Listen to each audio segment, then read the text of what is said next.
You hear the stories, jaws, killer whales, giant squids pulling ships under. But when you actually look at what lives in the ocean right now, things bigger than you, things that hunt, you realize the movies got some of it wrong and left most of it out. The water covers 71% of Earth. That is 139 million square miles of hunting ground. And in that space, predators exist that weigh more than cars, move faster than you can run on land, bite with pressures that shatter bone, and some, a handful, will look at a human and decide we fit the menu. Which ones should you actually worry about? What happens when you are in the water with them? When does curiosity turn into attack? And what does the science say about your odds? If you value documented marine biology and predator research like this, subscribe. It is the best way to support our work. Also comment from which city you are hearing this from. Also, this script is researched and factual. Using sources from the International Shark Attack file maintained by the Florida Museum of Natural History, published February 2025. National Geographic's coverage of leopard seal fatalities documented in May 2021. Peer-reviewed studies from the Journal of Wildlife Management, published August 2024 on crocodile attack patterns, and cephalopod attack documentation from September 2025 in current marine biology literature. These are not generic sources.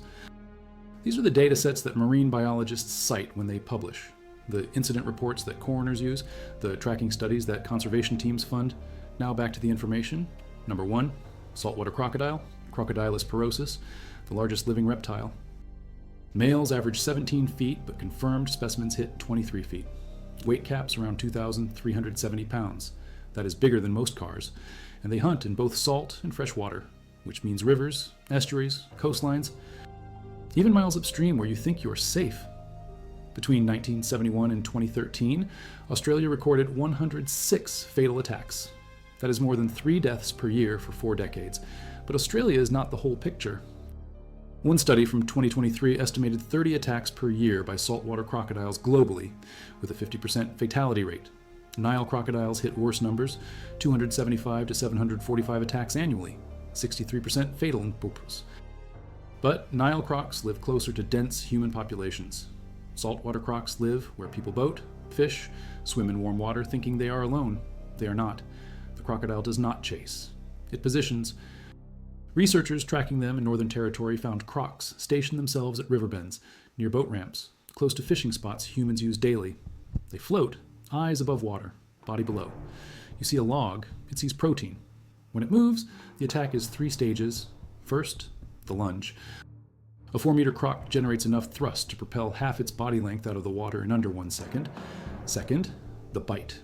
Bite force measured at 3,700 pounds per square inch at the back teeth.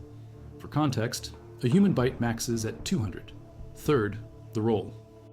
It clamps, drags you under, and rotates its entire body to disorient and drown you. A study published in 2015 analyzing 87 saltwater crocodile attacks in Australia found that size matters. A 300-centimeter croc attacking a 75-kilogram person in water gave the human an 81% survival chance if help arrived fast. A 400-centimeter croc drops that to 17%. Most fatal attacks involved crocodiles over 4 meters. Those animals weigh 350 kilograms, can hold a human underwater for minutes, and do not let go. Here is what flips the numbers. Between 2006 and 2014 in Australia, 6 out of 9 fatal attacks involved children. The average crocodile in those cases measured 384 centimeters and weighed 223 kilograms, smaller than the crocs that killed adults. Why? Body mass differential. A child weighs 30 to 40 kilograms. A 200-kilogram croc can drown them in seconds. An adult might fight longer, but a 300-kilogram croc wins every time. Location data shows most attacks happen at the water's edge during dusk or dawn. Crocodiles hunt visually in daylight but rely on pressure sensors in their jaws at night. Movement in water triggers them. Splashing looks like prey. Saltwater crocodiles inhabit coastlines from eastern India through Southeast Asia to northern Australia. Some wander. In Malaysia's Sarawak region, fatal attacks averaged 2.8 per year from 2000 to 2003. In Indonesia, attacks cluster where rivers meet villages. Many go unreported. The species adapts. A 2024 study on crocodile density and attack rates in Northern Territory found that once crocodile populations hit 2 per kilometer of river, attack rates plateau, not because crocs stop attacking, but because humans change behavior. Governments post warning signs. Tourism operators build barriers. People stop swimming where they used to. The crocs stay. Humans move. Captive crocodiles prove they remember. Researchers tried relocating problem crocodiles. 78% found their way back to original territory, some traveling over 100 kilometers. Males dominate the attacks. Between 2007 and 2009 in Darwin, 67 to 78% of problem crocodiles were male. They hold territory. They do not tolerate intrusion, even by accident. Number 2. Great white shark. Carcharodon carchareus, up to 20 feet long, 1,800 kilograms, 300 serrated teeth arranged in rows. Bite force 4,000 psi. Detects 1 drop of blood from 3 miles away. The movie monster that actually exists. The International Shark Attack File recorded 949 unprovoked shark attacks on humans ever.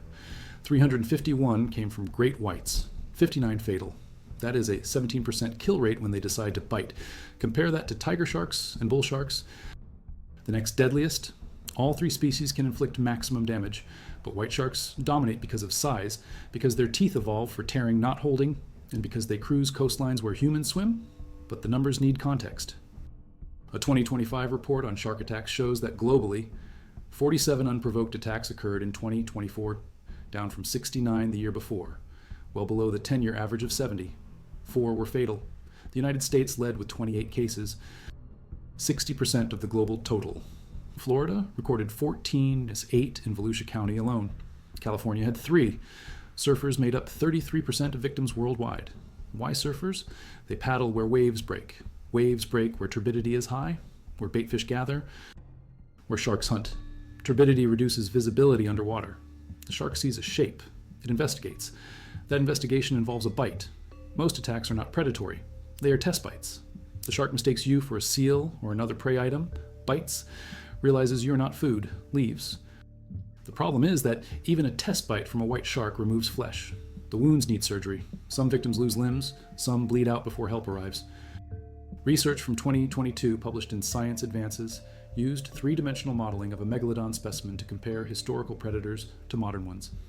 The study found that great whites, despite their size, are not even close to the largest predatory sharks that ever lived. Megalodon measured 16 meters, weighed 61 tons, required 98,000 kilocalories per day, could eat 8-meter prey wholes, and had a stomach volume of 10,000 liters. It went extinct 2.6 million years ago. Since then, nothing in the ocean has matched it. Great whites are the modern apex, but they are smaller, slower, and less voracious than their ancestors. They are efficient hunters, not mindless killers. Behavioral studies show white sharks discriminate between objects underwater. They avoid brightly colored mesh netting.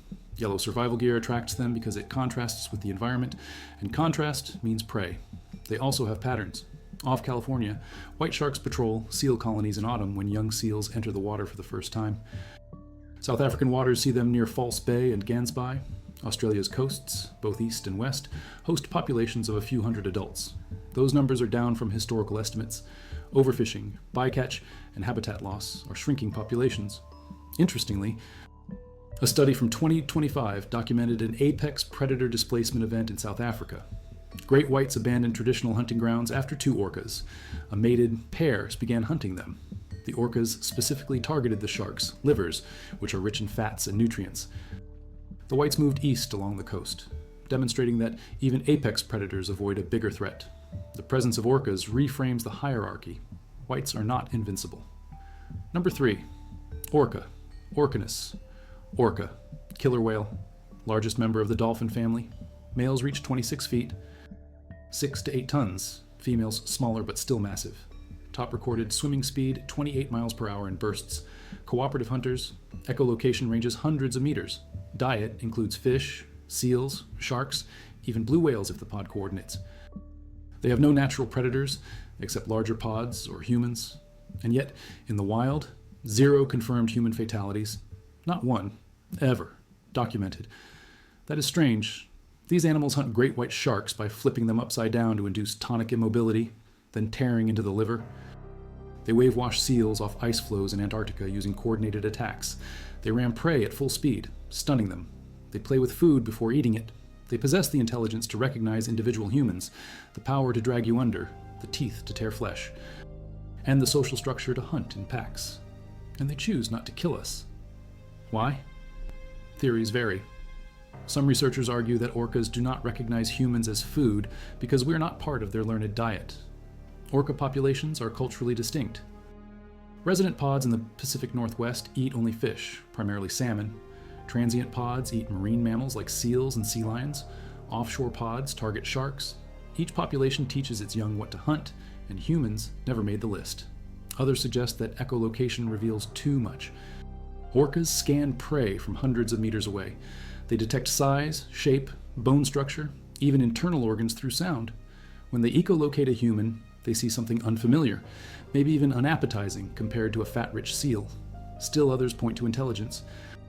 Orcas are smart enough to distinguish between prey and non-prey, and smart enough to communicate that distinction across generations.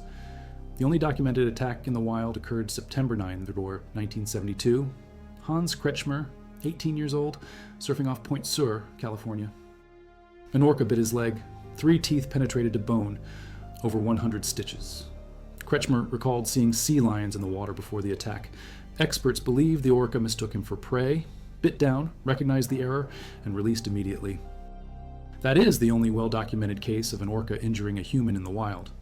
There was one other possible case. August 2005, Helm Bay, Alaska. 12-year-old Ellis Miller, swimming in 4 feet of water. A 25-foot transient orca bumped his shoulder. No bite. No injury. The orca arched around him, then left. Researchers believe the whale echolocated Miller, realized he was not a harbor seal, aborted the attack. That is it. 2 incidents, 1 bite, no deaths. But in captivity, 4 people have died. 3 killed by the same orca, Tilikum. 20 years at marine parks, confined to tanks a fraction of the ocean's size, separated from family pods, trained to perform. Tilikum killed trainer Kelty Byrne in 1991 at Sealand of the Pacific. Eyewitnesses said Byrne slipped into the pool. Tilikum and 2 other orcas pulled her under repeatedly. She drowned. In 1999, a man named Daniel Dukes was found dead on Tilikum's back at SeaWorld Orlando. Cause of death ruled hypothermia, but the body showed bite marks. In 2010, Tilikum killed trainer Dawn Brancheau during a live show, dragging her underwater by her ponytail, fracturing her neck, dislocating her elbow, breaking her jaw. The coroner's report cataloged extensive injuries. Tilikum died in 2017. The documentary Blackfish chronicles his life and those incidents, arguing that captivity drives orcas to aggression through stress, confinement, and isolation. Wild orcas swim up to 100 miles per day, dive 1,000 feet, hunt in coordinated family groups. Captive orcas swim circles in tanks less than 1% the size of their natural range. In 2020, a new pattern emerged. Orcas in the Strait of Gibraltar began ramming boats. Over 500 incidents documented by late 2024, mostly targeting sailboat rudders. 5 boats sunk. No human deaths. Researchers traced the behavior to a small group, possibly initiated by a single female named White Gladys. Theories range from play to protective behavior. Some argue the orcas learned that hitting rudders immobilizes vessels, similar to how they disable prey by attacking tails. Others suggest it is a fad, like the salmon hat trend in the 1980s when orcas wore dead salmon on their heads for weeks, then stopped. The attacks remain non-fatal, more disruptive than dangerous, but they are escalating in frequency. If you value documented marine science and behavioral ecology research like this, subscribe. Comment where you're watching from. This research comes from peer-reviewed studies in marine mammal science on orca behavior published October 2025. Grokipedia's comprehensive documentation of orca-human interactions, updated November 2025. The International Shark Attack Files global dataset, refreshed February 2025, and first-hand accounts from expedition divers compiled by Oceanwide Expeditions. These sources are not summaries. They are primary data. Now back to the information. Number 4, bull shark, Carcharhinus lucas, the river shark, the Zambezi shark, the most dangerous shark in the world according to many marine biologists. Not the biggest, not the fastest, but the most dangerous because of where it lives and how it behaves. Bull sharks average 11 to 13 feet. Males top out around 700 pounds. Females grow larger, hitting 13 feet and 800 pounds. Bite force 1300 psi. Teeth designed to grip and tear. And, unlike every other large shark, bull sharks tolerate fresh water. They have specialized kidneys that retain salt even when they swim hundreds of miles upriver. They have been found in the Mississippi River in Illinois, over 1,000 kilometers from the Gulf of Mexico. In the Amazon, 3,700 kilometers inland, Lake Nicaragua, the Ganges, the Brisbane River, which regularly hosts 20 bull sharks. Humans do not expect sharks in rivers. Bull sharks count on that. The International Shark Attack File lists bull sharks as responsible for at least 100 unprovoked attacks globally, 27 fatal. But those numbers are conservative. Bull sharks inhabit underdeveloped regions, Central America, India, East and West Africa, Southeast Asia. Many attacks go unreported. The species is also not as easily identified as a great white or tiger shark, meaning attacks attributed to unknown species may involve bull sharks. Some researchers estimate the real number could be double or triple the recorded figure. A February 2025 report analyzing 2024 shark attacks found that bull sharks were the main culprit among identifiable species. They were responsible for the majority of bites, where witnesses, footage, or wound patterns allowed identification. In June 2024, a spate of attacks hit Florida's Panhandle. 3 people injured within 4 miles of each other over 2 hours. A woman bitten on Watersound Beach. 2 teenagers bitten at Seacrest Beach. All 3 incidents involved bull sharks. Bystanders, including nurses and a paramedic, provided first aid before responders arrived. The woman survived due to that intervention. Bull sharks prefer shallow, murky water, less than 100 feet deep. They patrol coastlines, bays, river mouths. Visibility is low. They rely on electroreception and smell. A human wading in turbid water registers as potential prey. The shark investigates with a bite. That bite can sever arteries. In India, a man wading in the Vaitarna River was bitten by a medium-sized bull shark in 2024. He survived. But in places like Reunion Island, attacks turned fatal. From 2011 to 2019, roughly 30 attacks occurred, many involving bull sharks. Several surfers died. Bull sharks, which can grow to 3.5 meters and weigh over 200 kilograms, were implicated in most cases. A 2018 study and scientific reports link the increase to human population growth and changes in runoff patterns. An irrigation system built in the early 2000s redirected freshwater across the island, lowering salinity off the west coast, creating ideal habitat for bull sharks. More sharks, more people, more attacks. Bull sharks are territorial and aggressive, especially during breeding season. They headbutt prey before biting, a behavior that earned them their name. They are opportunistic feeders. Fish, dolphins, other sharks, even other bull sharks. Cannibalism has been documented. They hunt in packs during feeding frenzies. A lone human in the water presents an easy target. Australia has implemented beach protection programs, but attacks still happen. Between 2000 and 2007, 27 unprovoked bull shark attacks were recorded in the United States, with only 1 fatality. The majority of encounters do not result in attacks, but when they do, the consequences are severe. Humans are not their primary diet, but in murky water. They do not distinguish until after the first bite. By then, it is too late. The species is currently listed as vulnerable by the IUCN. Overfishing, habitat degradation, and climate change threaten populations. But in areas where they still thrive, they remain one of the most dangerous sharks to encounter. Number 5. Leopard seal, Hydrurga leptonix. Antarctica's apex predator on par with orcas. Females grow larger than males, up to 13 feet, 1,300 pounds, long reptilian head, jaws that span wide enough to engulf a penguin whole, teeth over an inch long, serrated for gripping, speed in water tops 25 miles per hour. They eat krill, fish, squid, penguins, and other seals, including crab-eater seals, fur seals, and young elephant seals. They patrol shorelines, station themselves near penguin colonies, wait. When a bird enters the water, the seal strikes from below, grabs, shakes, dismembers. They have been filmed drowning seagulls. Their diet is 45% krill, but they are opportunistic. Anything in range. Anything vulnerable and gets tested. Attacks on humans are rare, but documented. Most interactions happen in the Antarctic Peninsula, South Georgia, subantarctic islands. Researchers, divers, photographers, people who work in close proximity. The first recorded human fatality occurred July 28, 2003. Kirsty Brown, 28 years old, British marine biologist with the British Antarctic Survey. She was snorkeling near Rothera Research Station, Adelaide Island. Another team member was with her. They were at a study site in a bay. The leopard seal was not visible before the attack. It grabbed her by the leg, dragged her underwater, held her under for several minutes. Colleagues launched a rescue boat, pulled her out, attempted resuscitation for an hour. She drowned. An inquiry led by Professor Ian Boyd from the University of St. Andrews concluded 3 possible reasons. Mistaken identity. Brown might have looked like a fur seal underwater. Defensive reaction. The seal might have been startled by her presence, or predatory attack. The seal deliberately stalked and killed her. Boyd stated that leopard seal attacks on humans are extremely rare, but warned that increased human activity in Antarctica could make them more common. The coroner recorded her death as accidental drowning due to leopard seal attack. Before Brown, other incidents were recorded.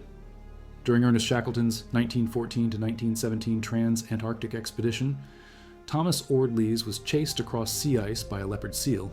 He was separated from the rest of the team. The seal, estimated at 12 feet and 1,100 pounds, pursued him over ice.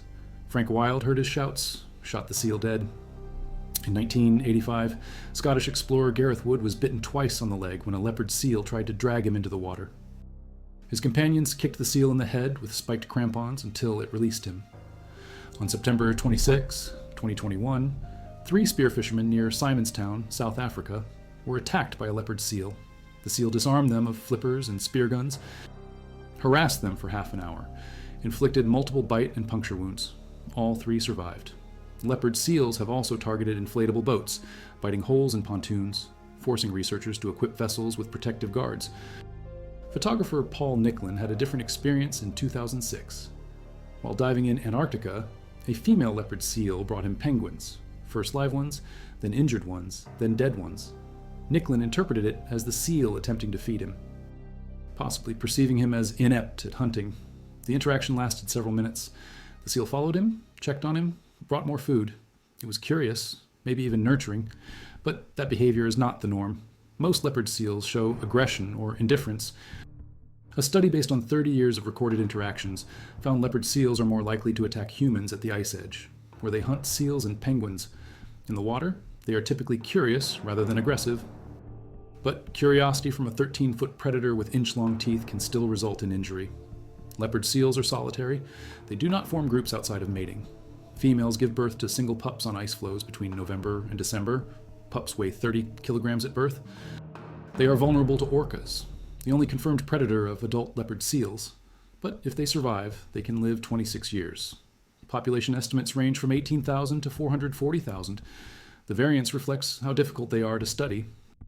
They spend long periods underwater, vocalizing during spring and summer, which makes visual surveys unreliable. Acoustic surveys work better, but data remains sparse. Brown's death remains the only confirmed human fatality, but the potential is there. Leopard seals possess the size, strength, speed, and weaponry to kill. They are apex predators in one of the harshest environments on Earth, and humans are encroaching. Tourism, research stations, diving expeditions. Every year, more people enter leopard seal territory. Boyd's warning stands. Increased contact means increased risk. Number 6. Giant Pacific octopus, Enteroctopus doflini, largest octopus species on Earth. Average arm span 14 feet, but the largest recorded specimen measured 30 feet across and weighed 600 pounds. Most adults weigh 70 to 110 pounds. They have 9 brains, 1 central, 1 in each arm, 3 hearts, blue blood, intelligence rivaling a 3-year-old child. They can open jars, solve puzzles, recognize human faces, escape tanks, use tools. Suckers on their arms, measure 2.5 inches in diameter, can support 35 pounds each. Their beak, hidden under the body near the buccal mass, is made of chitin, hard enough to crack shellfish, strong enough to puncture wetsuits, venomous. The venom is not fatal to humans if treated, but the bite hurts and injects toxins that cause pain and swelling. Attacks on humans are rare. Most documented cases involve divers entering the octopus's territory or attempting to handle them. The most well-known incident involved a Russian diver in the Sea of Japan. The octopus approached a group of divers shining flashlights near the ocean floor. It latched onto a diver's leg with multiple arms, attempted to pull him toward the bottom. The diver broke free. The octopus camouflaged and retreated. Another Russian diver recorded an encounter where the octopus clung to him, then grabbed his camera. In Tacoma, Washington, a woman placed a baby giant Pacific octopus on her face for a photo. It bit her. She went to the emergency room days later with an infection, received antibiotics. The baby octopus weighed a few pounds and was likely acting out of fear. In Malta, a diver reported fighting an 87-pound octopus underwater for 4 minutes. The octopus grabbed him with 4 arms, anchored itself to a rock with the other 4, tried to pull him down. The diver stabbed it repeatedly, killed it, surfaced. The story, recounted on marine biology forums, highlights the danger. An octopus that size can overpower an average human in water. especially if it secures itself to the bottom. The diver survived because he carried a knife and fought back. Without that, the outcome might have been different. Giant Pacific octopuses are not aggressive by nature. They are shy, prefer to avoid humans, spend most of their time in dens. But if provoked, cornered, or startled, they respond. Their suckers lock on. Removing them is difficult because each sucker operates independently. If they latch onto diving gear, masks, regulators, it can prevent proper breathing. Panic sets in. The octopus does not understand it is causing harm. It is defending itself or exploring, but the result can be dangerous. Deep puncture wounds from the beak require immediate medical attention. Infection is a risk. Hypothermia is a risk if the encounter occurs in cold water and lasts too long. Their habitat spans the North Pacific, Japan, Korea, Russia's Far East, Canada, Alaska, California, down to Baja California. They live from the intertidal zone to depths of 2,000 meters. They prefer cold, oxygen-rich water. Their lifespan is 3 to 5 years, longer than most octopus species. Females brood eggs for 6 months without eating, then die shortly after the eggs hatch. Of the 120,000 to 400,000 eggs laid, only 1 or 2 survive to adulthood. Predators include sea otters, harbor seals, Pacific sleeper sharks, sperm whales. Humans also hunt them for food, and they are caught as bycatch in commercial fishing operations. Their intelligence makes them unpredictable. Researchers at aquariums report octopuses opening tank valves, dismantling equipment, escaping enclosures, even recognizing individual staff members and reacting differently to each. Some respond playfully, jetting water at certain people. Others show aggression, changing color and texture to signal displeasure.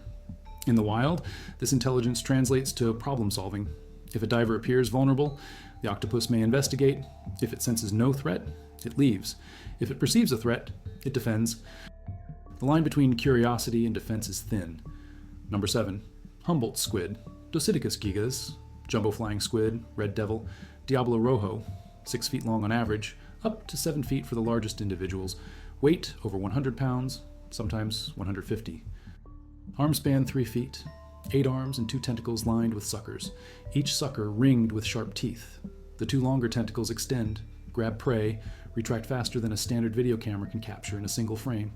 Beak hard as any organic material in existence. Designed to crack shells and tear flesh, and they hunt in swarms, sometimes hundreds at a time. They live at depths of 200 to 700 meters during the day, rise to 130 to 200 meters at night to feed. They flash from red to white in seconds using chromatophores, a visual signal during hunting or aggression. Lifespan 1 to 2 years. In that time, they eat constantly. Lanternfish, crustaceans, cephalopods, copepods. Cannibalism is common. If one squid is injured or weak, the others attack, consume it. Reports of attacks on humans come primarily from Mexico, Peru, Chile, and the Sea of Cortez. Mexican fishermen call them red devils because of their coloring and aggression. Tales claim that people who fell into the water during feeding frenzies were devoured within minutes. Scott Castle, an American explorer and diver, spent years studying them. He developed anti-squid armor, steel cables to tether divers to boats, back-to-back diving techniques. Even an anti-squid cage. Cassell documented multiple violent encounters. In one, a large Humboldt grabbed him from behind, tried to chew into his neck. He fought it off with his camera, dropped the camera, was dragged down 75 feet before escaping. The camera floated up, struck the dive boat. In another encounter, a 7-foot squid weighing an estimated 150 pounds approached diver Jackie. It studied her lure, then raised along the monofilament line to eye level. It did not attack immediately. It observed. When it did strike, it moved with speed and precision. Cassell's footage shows tentacles wrapping around arms, beaks snapping, squid pulling divers deeper. The attacks are not fatal, but they are aggressive. Divers wear chainmail suits to protect against beak bites and sucker teeth. Other incidents involve fishermen. A California fisherman claimed he was attacked while swimming between boats at night. Peruvian fishermen reported being dragged into deep water by squid. One was bitten on the skull. The skull cracked from the bite. Jeremy Wade, in his documentary River Monsters, interviewed fishermen who described Humboldt squid as life-threatening. If you get between them during a feeding frenzy, they will pull you down. The aggression is not constant. Outside of feeding, they are curious, almost passive. Roger Uzun, a veteran diver, swam with a swarm for 20 minutes. He described them as more curious than aggressive. They approached, inspected him, left, but when feeding begins, behavior changes. The color flashing accelerates. The swarm moves as one. Anything in the water becomes a target. Research by Brad Seibel from the University of Rhode Island challenged the man-eater myth. Seibel dove with Humboldt squid at night in the Gulf of California in 2007. He turned off his light, then back on. He was surrounded by hundreds of squid, many 5 to 6 feet away. They did not attack. They were timid, retreated when lights were on, but they were curious about reflections off his equipment, about glow-in-the-dark tools. One squid briefly attacked a tool. Seibel concluded that their diet consists of small fish and plankton, a few centimeters in length. Their anatomy is not built for large prey. The beak and tentacles are designed for speed and efficiency on small targets, not tearing apart large mammals, but that does not mean they cannot injure humans. The beak delivers lacerations, the sucker teeth grip and tear, the tentacles pull with force. In a swarm, multiple squid can latch on simultaneously. The cumulative effect overwhelms. Humboldt squid are spreading north. They have been documented off Oregon, Washington, British Columbia, Alaska. A 2015 fishery collapse in the Gulf of California, linked to warming waters, has not recovered, but the squid population continues to grow in some regions. They adapt quickly to temperature changes, follow food sources, expand range. As they move into new areas, encounters with humans increase. Fishermen, divers, researchers all report more sightings. The squid show no fear. They approach boats, attack equipment, surround divers. Protective measures include carrying backup dive lights, staying tethered, avoiding dives during feeding times. But the risk remains. Number 8, tiger shark, Gallicerdo cuvier, second only to great whites in recorded attacks on humans, length up to 18 feet, weight up to 2,000 pounds, teeth serrated on both edges, designed to cut through bone, shell, turtle carapaces. They eat everything: fish, seals, birds, dolphins, other sharks, sea turtles, even garbage. Tin cans, license plates, tires have been found in their stomachs. They patrol shallow or murky water where visibility is poor. Their broad diet and curious nature make them more likely to investigate humans with a bite. Those distinctive tiger stripes fade as they mature. Juveniles have bold stripes. Adults lose the pattern, turn gray. But the behavior stays the same: curious, aggressive, opportunistic. The International Shark Attack File lists tiger sharks as one of the 3 species most responsible for attacks on humans, alongside great whites and bull sharks. Exact numbers fluctuate year to year, but tiger sharks are implicated in dozens of attacks globally. Many occur in Hawaii, where tiger sharks are common. Between 2000 and 2007, multiple attacks were recorded. Australia also reports tiger shark incidents. Off Reunion Island, tiger sharks were involved in attacks from 2011 to 2019, though bull sharks dominated. Tiger sharks grow larger, hit harder, and their bite radius allows them to remove more tissue in a single strike. Their hunting strategy involves patrolling coastlines at dusk and dawn. They prefer warm, tropical, and subtropical waters. They tolerate brackish environments, but unlike bull sharks, they do not venture far into fresh water. They have excellent senses. Electroreception allows them to detect bioelectric fields from prey. Smell detects blood from hundreds of meters. Lateral line detects vibrations. Vision in low light is strong. When they bite to test. If the prey item is not suitable, they leave, but the test bite removes flesh. For humans, it often means trauma to limbs, severe bleeding, shock. Tiger sharks are solitary hunters. They do not form packs. But they are efficient. Their metabolism allows them to go extended periods without food, then gorge when prey is available. Pregnant females have been found with over 80 pups inside, though the average is closer to 40. The species is ovoviviparous, meaning eggs develop inside the mother and hatch internally. Pups are born live, immediately independent. Some are eaten by other predators. Some starve, but enough survive to maintain populations. They are currently listed as near threatened by the IUCN. Overfishing, bycatch, and shark finning have reduced numbers in some areas, but in regions where they remain abundant, they pose a consistent threat. Swimmers, surfers, spearfishers all encounter them. Most encounters do not result in attacks, but when they do, the injuries are catastrophic. Number 9. Nile crocodile, Crocodilus niloticus, smaller than saltwater crocodiles but more aggressive. Males average 16 to 20 feet, weigh 500 to 1,650 pounds. Females 30% smaller. Bite force similar to saltwater crocs, capable of crushing bone. They live throughout sub-Saharan Africa, in rivers, lakes, marshes, deltas, close to human populations. Villages, farms, fishing spots. Contact is frequent. Attacks are common. One study estimated 275 to 745 attacks per year, 63% fatal. That is hundreds of deaths annually, more than all other crocodilian species combined. Some researchers believe the real number could be in the thousands, as many attacks go unreported in rural areas. Nile crocodiles hunt similarly to saltwater crocs. They wait, they position, they strike, but they are more aggressive.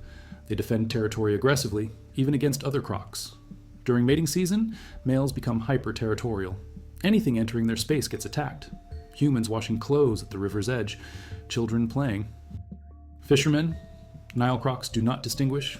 The species preys on wildebeest during migration, zebras crossing rivers, antelope drinking. They are ambush predators, explosive lunges from underwater, drag prey under, death roll, drown. Then they store the carcass underwater, wedged under a log or rock, and return to feed over days. They do the same with humans. Bodies have been recovered days after attacks, stored in the same manner. In some regions, locals avoid certain stretches of river entirely because of known problem crocs. A famous example is Gustav Taisungo, a Nile crocodile in Burundi's Rusizi River, estimated at 20 feet over 2,000 pounds. He has been credited with killing hundreds of people over decades, scarred, missing teeth, distinctive marks. Multiple attempts to capture or kill him failed. He remains at large. Whether the kill count is accurate is debated, but Gustav represents the very real threat Nile crocs pose in regions where they are abundant. Nile crocodiles live up to 70 years. They grow throughout their lives. The largest specimens exceed 20 feet. Those individuals dominate territory, drive off younger crocs, and become apex predators in their section of river. They tolerate brackish water, occasionally enter coastal estuaries, but prefer fresh water. Their range spans from the Nile Delta to South Africa, west to Senegal. Some populations exist in Madagascar. They adapt to different environments, from fast-flowing rivers to stagnant swamps. Their reproductive strategy involves laying eggs on sandbanks. Females guard nests aggressively. If threatened, they attack. Hatchlings remain near the mother for months. During this time, she is extremely dangerous. Any perceived threat to her young triggers a defensive response. Humans walking near nesting sites have been killed. Conservation status varies by region. Some populations are stable, others are declining due to habitat loss and hunting. But in areas where they thrive, Nile crocodiles remain one of the deadliest animals on the planet to humans. The statistics do not lie. Hundreds dead every year, thousands over decades, and the crocs keep reproducing, keep hunting, keep killing. Number 10, box jellyfish. Chironex fleckeri and related species, not bigger than a human in mass, but in threat.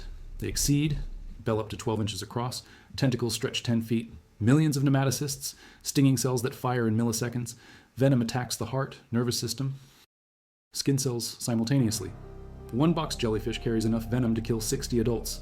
Death can occur in 5 minutes. Pain so intense victims go into shock, drown before reaching shore. Officially, 40 to 100 people die from box jellyfish stings each year.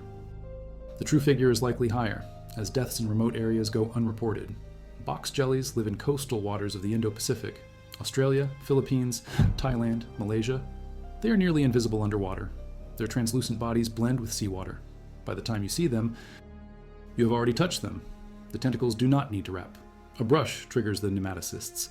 Each fires a barbed thread that penetrates skin, injects venom. The venom is a cocktail of toxins. Cardiotoxins cause heart failure. Neurotoxins induce paralysis, including of the diaphragm, leading to respiratory failure. Dermatotoxins cause extreme pain and necrosis. Survivors describe the pain as unbearable. Vinegar neutralizes unfired nematocysts, but it does not stop the venom already injected. Victims need anti-venom fast. Without it, many die. Even with treatment, scarring is permanent. The welts from the tentacles remain for life. Some victims suffer ongoing pain, nerve damage, psychological trauma. The fear of entering the water again is common. Box jellies have 24 eyes arranged in clusters. They see, they swim with purpose. They avoid obstacles. They are not passive drifters like other jellyfish. They hunt, small fish, shrimp. They move through the water at speeds up to 5 knots. During jellyfish season in Australia, beaches close, warning signs go up, swimmers wear stinger suits. Protective nets enclose swimming areas, but stings still happen. Children playing in shallow water, tourists unaware, locals who underestimate the risk.